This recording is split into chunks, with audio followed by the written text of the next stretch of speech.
차량 번호판인데 이게 자그마치 10억은 아니고 4억 3천만 원에 이게 팔렸다고 해요. 그만큼 이제 중국인은 8을 사랑합니다. 서양인은 어떤 숫자를 좋아할까요? 7을 굉장히 좋아하죠. 7은 이제 행운의 숫자로 알려져 있어요.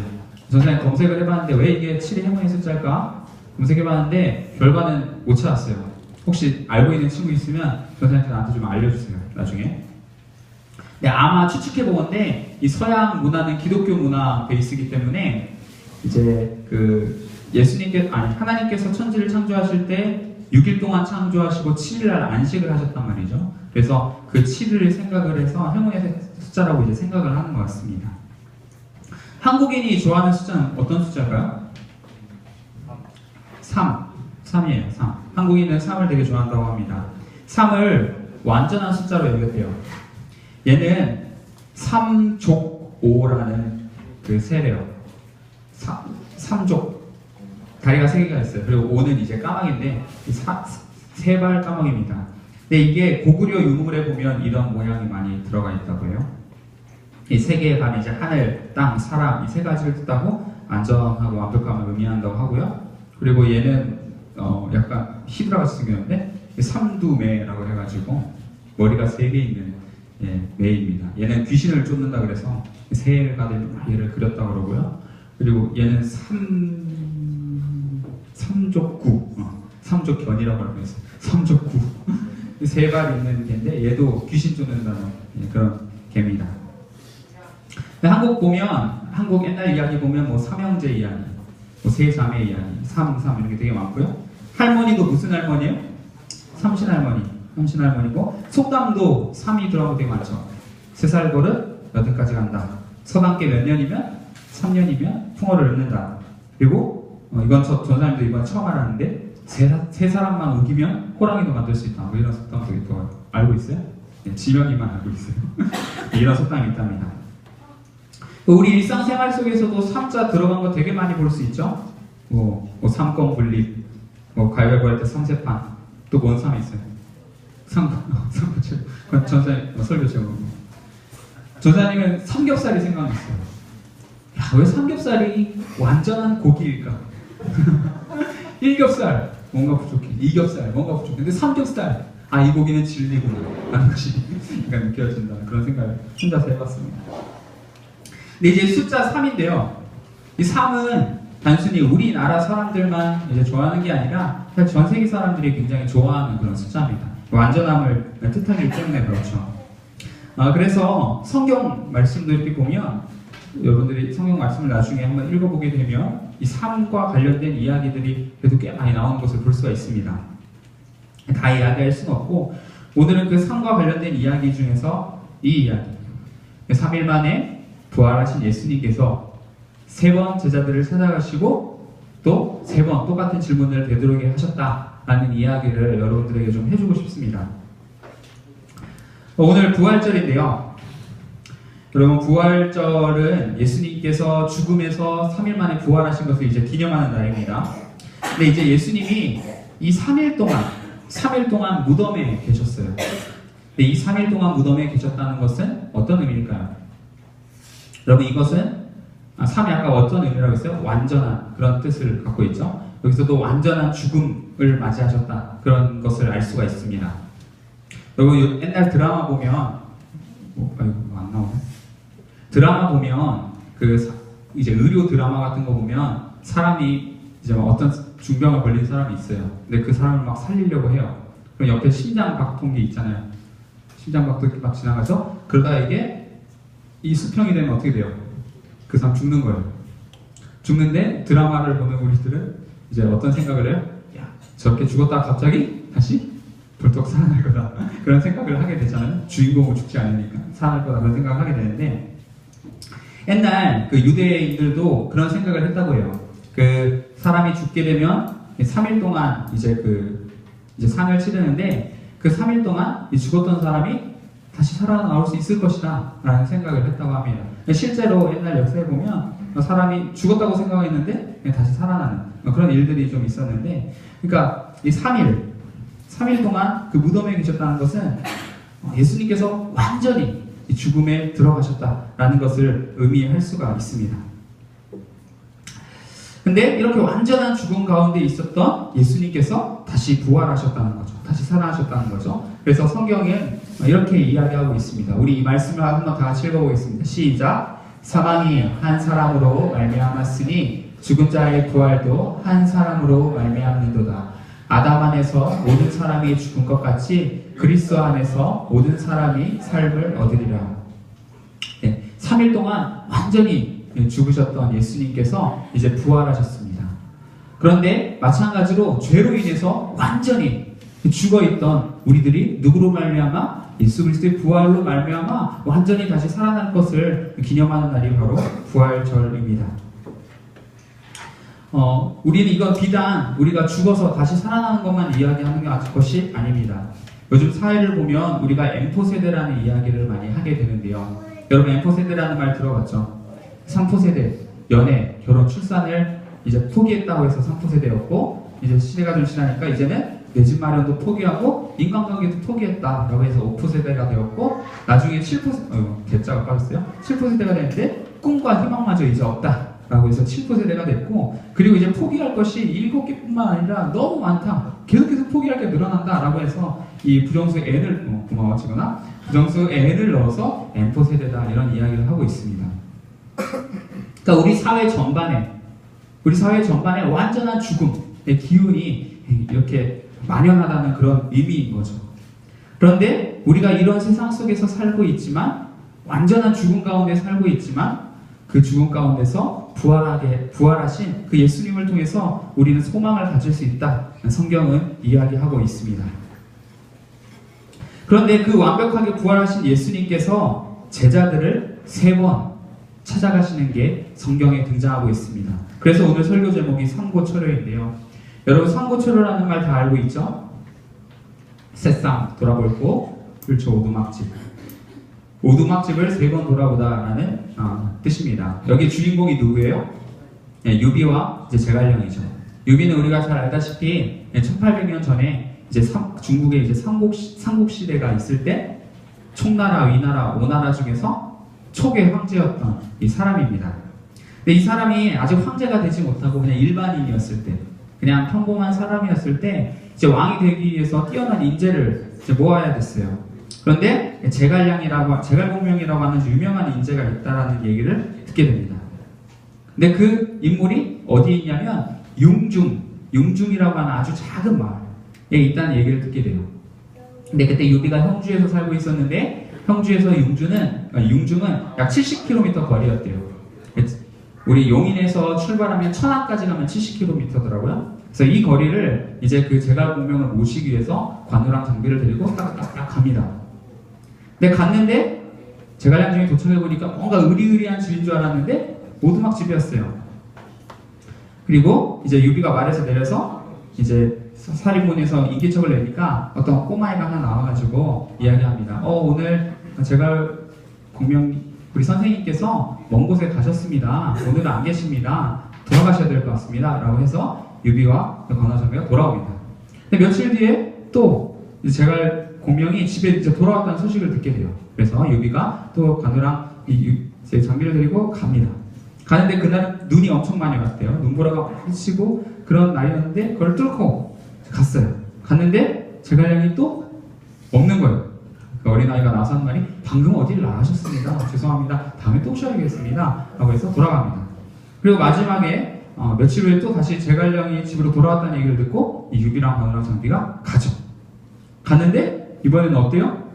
자고 있었어요. 자고 있어서 유비가 그 제갈량을 깨우는 게 아니라 제갈량이 일어날 때까지 기다렸다가 이렇게 내가 인재가 필요해서 왔다. 우리를 좀 도와줬으면 좋겠다. 라고 해서 이 제갈공명이 그 유비의 3번 찾아오는 그 정성에 감동을 해가지고 이제 힘을 이제 그 유비를 돕게 됩니다. 이것이 이제 상고초려의 이야기인데요. 오늘 성경에 보니까 이런 상고초려와 비슷한 이야기가 등장하고 있다는 것을 발견하게 됩니다. 유비가 제갈량을 얻기 위해서 3번 찾아가셨던 것처럼 예수님도 이 제자들을 회복시키기 위해서 3번 찾아간 그 이야기가 오늘 성경에 등장하고 있습니다. 예수님께서 부활하시고 나서 어떤 일들을 하셨는지 40일 동안 세상에 계셨는데 어떤 일들을 했는지 자세히 등장하지 않아요. 그런데 유일하게 등장하는 이야기가 뭐냐면 제자들을 찾아가셨던 이야기들이 등장하고 있는 것을 보게 됩니다. 그래서 첫 번째 찾아간 이야기를 보면 요한복음 20장 19절에서 20절을 보면 안식 후 첫날 저녁 때에 제자들이 이제 유대인들이 들어서 모인 곳에 문들을 닫았더니, 그러니까 어디에 모여 있었습니다. 한 집에 모여 있었는데 예수님께서 갑자기 나타나셨어요. 가운데 순간 이동을 사용하신 거죠. 문이 닫혀있는데 갑자기 예수님이 가운데 서 계셨어요. 그러니까 이제 시공간을 초월하신 몸이 된 거죠. 오셔서 하는 말씀이 평강이 있을지어다 라고 말씀하시면서 제자들을 만나주셨습니다. 이것이 제자들에게 첫 번째 나타났던 이야기고요. 또 두 번째 찾아갔던 이야기가 있습니다. 8일이 지나서 제자들이 또 집에 있을 때 이제 도마라는 제자와 함께 있을 때 예수님께서 그 가운데 오셔서 평강이 있을지어다 라고 말씀하시면서 제자들을 만나 주셨습니다. 그리고 오늘 읽었던 본문이 바로 예수님께서 세 번째 제자들을 찾아가셨을 때 이야기가 나오고 있습니다. 오늘 우리 세 번째 하나만 넘겨줄래요, 지원아? 넘어가라 뿅. 네. 자, 세 번째 찾아가셨던 이야기를 우리 다 같이 한 목소리로 읽어보겠습니다. 시작! 이것은 예수께서 죽은 자 가운데서 살아나신 후에 세 번째로 제자들에게 나타나신 것이라. 우리는 이 말씀을 통해서 예수님께서 세 번씩이나 제자들을 찾아가셨다는 제자를 찾아가셨다는 사실을 알 수가 있습니다. 예수님께서는 왜 이렇게 세 번씩이나 제자들을 찾아가셔야 했을까요? 그 이유는 바로 제자들의 행동 때문이었는데요. 제자들이 예수님이 십자가에 못 박히셨을 때 어떤 행동을 취했나요? 기억나나요? 마가복음 14장 50절에 보면 제자들이 다 예수님을 버리고 도망했다고 이야기하고 있습니다. 예수님께서 이제 로마 군병들에게 끌려가는 것을 보면서 야, 나도 죽는 거 아니야? 라고 생각을 하면서 다 도망갔대요. 그리고 또 어떤 14장 50절에 보면 어떤 제자는 벗은 몸으로, 알몸으로 이렇게 도망을 쳤다는 그런 이야기도 등장하고 있습니다. 이렇게 제자들이 싹 다 예수님을 버리고 도망쳤어요. 게다가 예수님의 수제자 베드로라는 사람은요, 예수님을 3번 부인했습니다. 베드로가 예수님이 재판받는 과정을 구경하려고 이렇게 갔는데요. 막 가서 구경하고 있는데 사람들이 물어보는 거예요. 야! 너 예수님이랑 같이 있던 사람이지? 나 너 봤어! 라고 이야기합니다. 근데 그때 베드로가 그 얘기를 듣고 뭐라고 해요? 맞아요. 제가 예수님이랑 같이 있었던 사람이에요. 라고 얘기합니까? 그렇지 않고, 몰라요. 저는 예자도 모르는 사람입니다. 예수의 숫자도 모릅니다. 그런 사람 모릅니다. 라고 부인을 합니다. 또 있다가 갑자기 어떤 사람이 와서, 아닌데, 내가 봤는데 분명히 당신은 예수님과 같이 있던 사람입니다. 라고 얘기하니까, 베드로가 또 어떻게 얘기해요? 진짜 아니라고요. 왜 사람 말 못 믿냐고요. 나 진짜 아니에요. 모르는 사람이에요. 라고 이야기합니다. 그리고 마지막 세 번째, 또 사람이 와서 야, 너 예수님과 같이 있던 사람이지? 라고 물어보니까 베드로가 이렇게 이야기합니다. 우리 이 말씀도 한번 다 같이 읽어보겠습니다. 시작! 그러나 베드로가 저주하며 맹세하되 나는 너희가 말하는 이 사람을 알지 못하노라 하니. 베드로는 이제 마지막에는 어떻게까지 하냐면 예수님을 저주하면서 욕까지 막 해가면서 어떻게 저주했는지는 알지 못하지만 욕까지 해가면서 나는 이 사람을 알지 못한다 라고 이야기하는 것을 볼 수가 있습니다. 이렇게 베드로는 예수님을 3번 부인했고요. 제자들은 예수님 못 박혔을 때 다 도망갔어요. 자, 이런 상황에서 이 부활하신 예수님이 제자들에게 찾아왔습니다. 그럼 제자들은 마냥 기쁘기만 할까요? 기쁘지 않았겠죠. 예수님한테 혼나는 거 아니야? 우리 이제 다 죽는 거 아니야? 우리 끝인 거 아니야? 라는 생각을 할 것입니다. 우리가 부활절, 혹시 부활절 연극 같은 거 본 적 있어요? 부활절 연극 같은 거 보면 꼭 이제 예수님 부활하시고 나면 이 여인들이 예수님 부활하셨어요, 예수님 부활하셨어요 하면서 막 찬양하는 그런 연극을 보게 돼요. 그러니까 부활절 하면 사실 그런 기쁨이 있어야 돼요. 제자들이 이제 예수님을 보면 막 기뻐해야 되는데 그 마음먹고 기뻐할 수가 없는 거죠. 그 여인 같은 경우들은 끝까지 예수님 옆에 있어줬거든요. 십자가 밑에서. 예수님 돌아가실 때 그 자리를 지켜줬던 사람이니까 그런 사람들이 예수님이 부활하시면 기분 좋죠. 와, 너무 행복한데 이 제자들은 다 도망쳤기 때문에 그 기쁨을 가질 수가 없었습니다. 그래서 그런 그 제자의 아픈 마음을 잘 표현하는 게 오늘 우리가 읽었던 성경 본문 중에서 21장 3절입니다. 우리 이 말씀을 한번 다 같이 읽어보겠습니다. 시작! 시몬 베드로가 나는 물고기 잡으러 가노라 하니 그들이 우리도 함께 가겠다 하고 나가서 배에 올랐으나 그날 밤에 아무것도 잡지 못하더니. 시몬 베드로는 뭐라고 얘기하냐면 나는 이제 물고기 잡으러 간다, 이런 이야기를 하는 것을 볼 수가 있습니다. 베드로가 최소한 2번 부활하신 예수님을 만났기 때문에 정상적인 반응은, 우리가 알고 있는 반응은 예수님이 부활하셨으니까 그 부활하신 소식을 막 전하러 밖으로 나가야 되는데 아니야 물고기나 잡으러 가야지. 나 같은 놈이 뭐 예수님의 제자라고. 나 그냥 생긴 대로 살아야지. 내 인생은 끝이야. 라는 이런 고백을 담아서 물고기를 잡으러 간다고 하는 이야기를 하는 것을 볼 수가 있습니다. 여러분, 이런 베드로의 마음이 어떻게 좀 이해가 되는지 모르겠어요. 근데 전사님 같은 경우는 이 베드로의 마음이 정말 이해가 잘 됩니다. 왜 그랬을까요? 전사님도 베드로처럼 정말 막 나가는 인생을 살았었거든요. 전사님 설교 때 자주 얘기하지만 전사님 그 옛날 그 과거들을 돌아보면 바람 잘 날 날이 없었습니다. 초등학교 때, 여러분 초등학교 때 부모님이 학교에 불려본 적 있어요? 뭐 잘못해서? 전사님은 초등학교 때 하도 잘못을 많이 해가지고 전사님 아버지가 학교에 불려간 적도 있습니다. 혼나라고. 근데 그때 나름 목사였는데 이 목사라는 사람이 아들이 잘못해가지고 학교에 불려가니까 얼마나 사실 기분이 안 좋으셨겠어요. 그랬던 때도 있었고, 중학생 때는 뭐 자주 얘기하지만 가출도 몇 번 해보고, 기숙학교 다녔었는데 기숙학교 다닐 때는 밤 되면 막 매점 털러 다니고, 그리고 애들 막 선동해서 산에 막 술 마시러 갔다가 나중에 한 15명 끌고 산에 올라갔다가 애들이 막 하나씩 둘씩 막 픽픽 쓰러지니까 이제 감당 안 돼가지고 학교에서 횃불 들고 막 산속으로 막 찾으러 들어오고, 그래가지고 나중에 학교 위원회, 징계위원회가 막 열려서 부모님들 다 소환되고 이랬던 그런 과거들이 있습니다. 전사님 한 번도 교회 떠난 적이 없는 것처럼 보이죠? 되게 착해 보이죠, 그죠? 근데 25살 대학생 시절 25살 시절에는 교회도 한동안 떠났던 적도 있었습니다. 그런데 그래서 이런 베드로의 마음이 되게 많이 이해가 돼요. 나 같은 사람이 뭘 예수님을 만난다고, 나 같은 사람이 뭐 예수님을 섬기는 일을 한다고, 난 물고기나 잡으러 가야겠다 라는 이 마음이 잘 이해가 됩니다. 근데 예수님께서는 이런 제자들을 찾아가십니다. 찾아가셔서 혼내지 않으셨어요.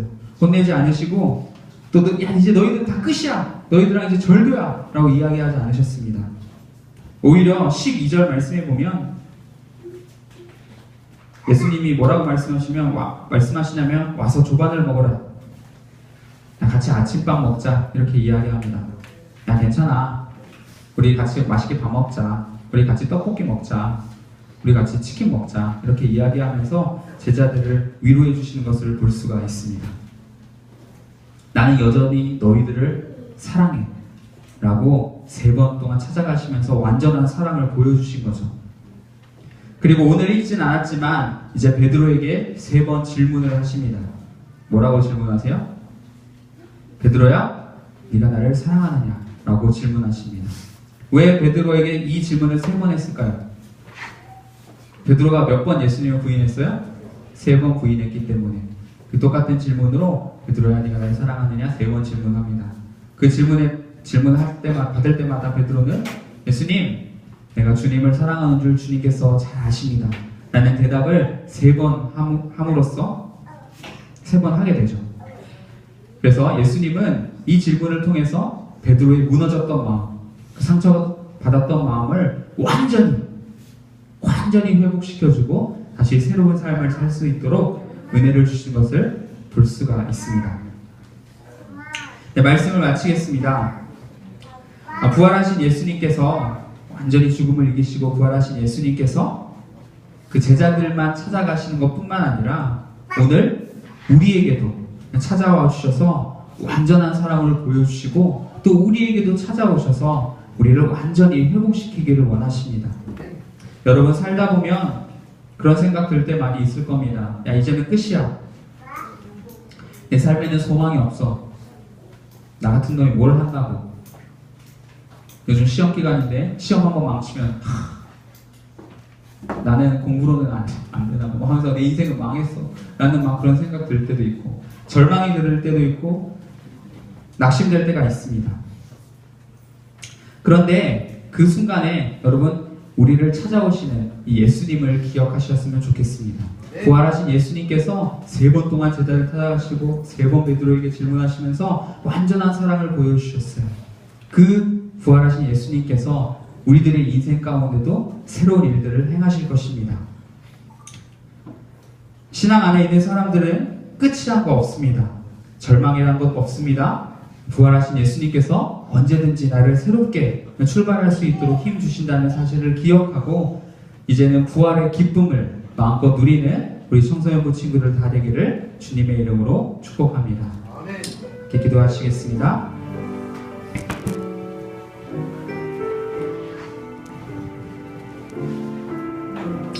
하나님 아버지, 오늘은 부활주일입니다.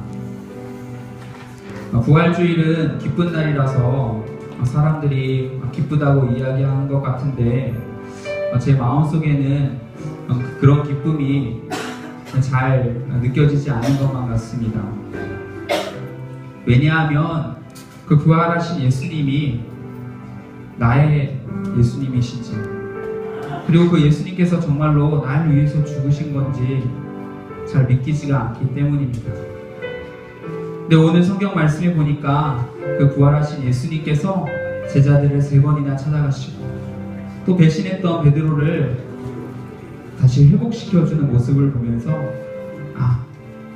그 예수님이 나도 다시 살려주시겠구나, 나에게도 또 새로운 기회를 주시겠구나 라는 사실을 깨닫게 됩니다. 비록 우리 삶에 여러 가지 어려움들과 아픔이 있지만 예수님께서 그 죽음 같은 현실에서 우리를 부활시킬 것을 기대하며 또 완전한 사랑으로 우리를 포기하지 않으시고 언제나 붙들고 계신다는 사실을 기억하고 이제는 부활의 기쁨을 가지고 세상을 살아가는 저희들 한 사람 한 사람 되게 하여 주옵소서. 감사를 드리며 예수님의 이름으로 기도드립니다. 아멘.